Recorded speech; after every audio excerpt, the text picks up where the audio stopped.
الحمد للہ رب العالمین والعاقبۃ للمتقین والصلاة والسلام علی سید المرسلین اما بعد قال النبی صلی اللہ علیہ وسلم اذا مات الانسان انقطع عمله الا من ثلاث صدقۃ جاریۃ او علم ينتفع به او ولد صالح يدعو له او كما قال علیہ الصلاۃ والسلام۔ محترم بزرگوں، دوستو، مرنے والے کے تعلق سے جو آداب اور ان کے جو حقوق ہیں بات چل رہی ہے، اسی پر گزشتہ ہفتے آپ حضرات کے سامنے بات آئی تھی کہ جب انسان کی وفات کا وقت قریب ہو جائے، آثار و قرائن سے لگے کہ اب یہ دنیا سے جانے والا ہے، تو وہاں پر جو افراد ہوں، جو موجود ہوں، وہ لا الہ الا اللہ کا ورد کرتے رہیں، تاکہ مرنے والا بھی اس آواز کو سن کر لا الہ الا اللہ بول دے اور اس حدیث کا مصداق ہو جائے جس میں کہا گیا کہ من کان آخر کلامہ لا الہ الا اللہ دخل الجنہ، کہ جس کا آخری کلام لا الہ الا اللہ ہو گیا وہ جنت میں داخل ہو جائے۔ انتقال ہو جائے تو اعضاء کو درست کر دینا چاہیے، منہ کھلا ہو بند کر دینا چاہیے، آنکھ کھلی ہو بند کر دینا چاہیے، زور سے باندھنا پڑے یا آہستہ، اس میں کوئی دقت کی بات نہیں ہے۔ اعضاء بگڑنے نہ پائے، اس کا خیال رہے۔ اور رونے دھونے سے ممانعت ہے کہ رونے دھونے کی وجہ سے گریبان پھاڑنے، سر پیٹنے، آہو وابیلا کرنے، نوحہ کرنے، ان تمام باتوں کی وجہ سے کرنے والے کو بھی گناہ ہوتا ہے اور میت کو بھی اس کے کرنے کی وجہ سے عذاب دیا جاتا ہے۔ ایسا نہیں کرنا چاہیے، صبر کرنا چاہیے، آنکھ سے آنسو جاری ہو، کوئی دقت کی بات نہیں۔ پیڑ کا پتا بھی ٹوٹتا ہے تو وہاں سے پانی گرتا ہے یا دودھ گرتا ہے۔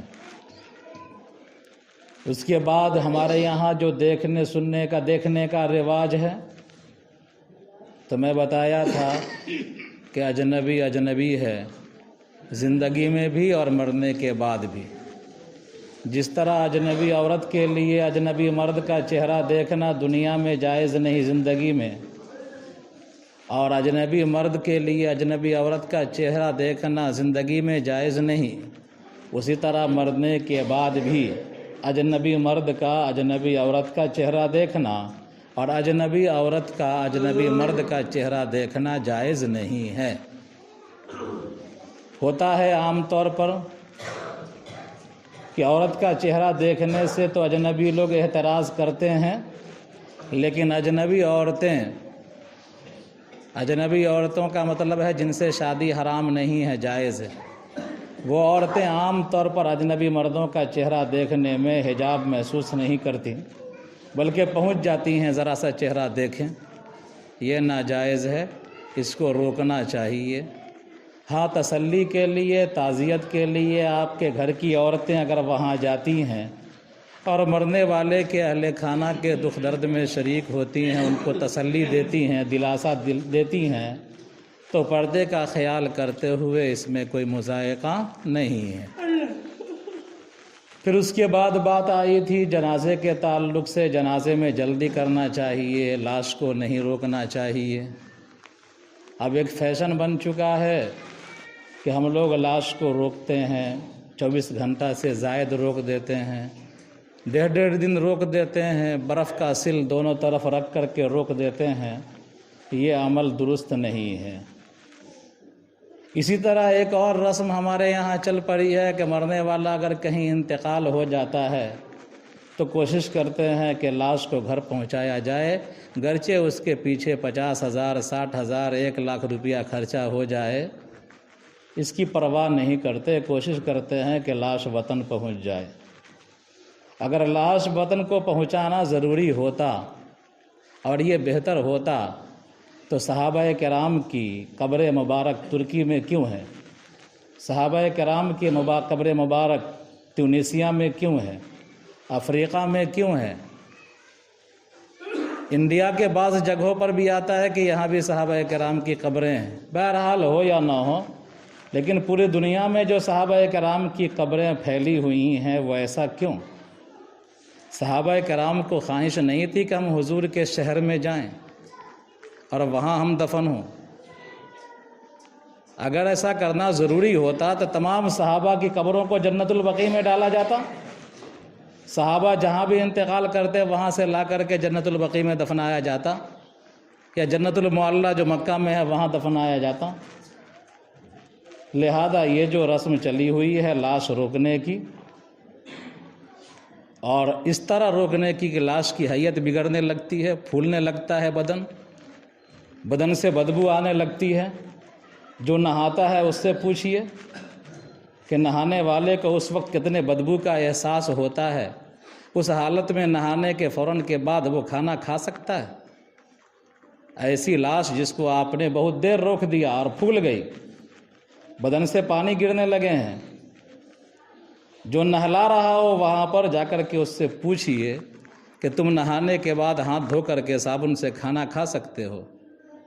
وہ کہے گا کہ نہیں، مشکل ہوگا۔ لہذا لاش کی بے حرمتی قطعاً نہ کی جائے، لاش کو روکا نہ جائے، چاہے کسی کا انتظار کرنا پڑے۔ لوگ ہیں فرض کفایہ، جنازہ تو اسی لیے فرض کفایہ رکھا گیا ہے کہ کسی نہ کسی کا پڑھنا ضروری ہے، اگر کوئی نہ پڑھے گا تو گنہگار ہوگا۔ تو لاش کو روکنے کا عمل کہ جس میں لاش کی حالت خراب ہونے لگے، یہ غلط عمل ہے۔ باہر سے لاش کو منگوانے کا عمل جس میں لاکھ لاکھ روپیہ خرچہ ہو جائے، یہ اچھا عمل نہیں ہے۔ جہاں انسان مرا ہے وہیں کی مٹی مقدر تھی، وہاں گنجائش ہے، وہیں دفنا دیا جائے۔ جو 1 لاکھ روپیہ خرچہ کریے گا لانے میں، اس 1 لاکھ روپے کا اگر صدقہ جاریہ کر دیجئے تو تا حیات اس کو وہ ثواب پہنچتا رہے گا جب تک کہ وہ لوگ اس سے فائدہ اٹھاتے رہیں گے۔ تو ایصال ثواب اس 1 لاکھ روپے کا کر دینا بہتر ہے بمقابلہ میت کو لانے کے۔ اسی طرح بات آئی تھی کہ جنازہ مکروہ اوقات میں نہیں پڑھنا چاہیے۔ سورج کے طلوع کے وقت، سورج کے سر پر آنے کے وقت جس کو زوال کا وقت کہتے ہیں، اور سورج کے غروب ہونے کے وقت۔ اگر جنازہ اسی وقت پہنچا ہے تو پڑھنے میں کوئی دقت نہیں، لیکن اس سے پہلے پہنچا ہے اور لوگوں کے انتظار میں مکروہ وقت ہو گیا یا لمبی چوڑی تقریر میں مکروہ وقت ہو گیا تو یہ درست نہیں ہے۔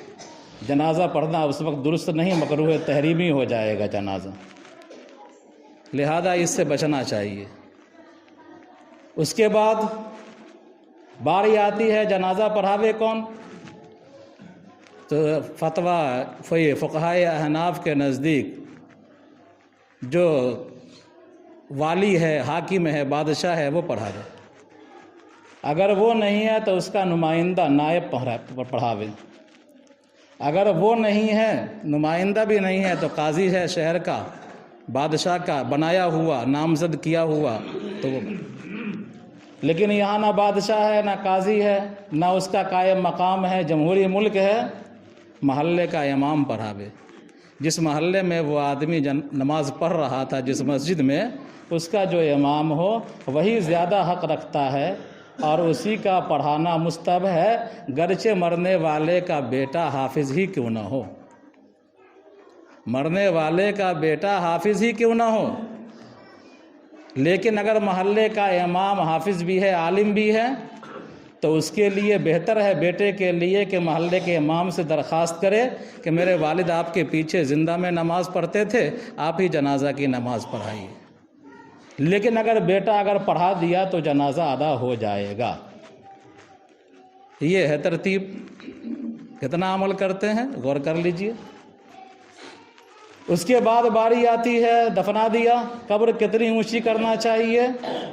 قبر کو ہم لوگ پہاڑ بنانے لگتے ہیں، قبر 1 بالشت ہونا چاہیے۔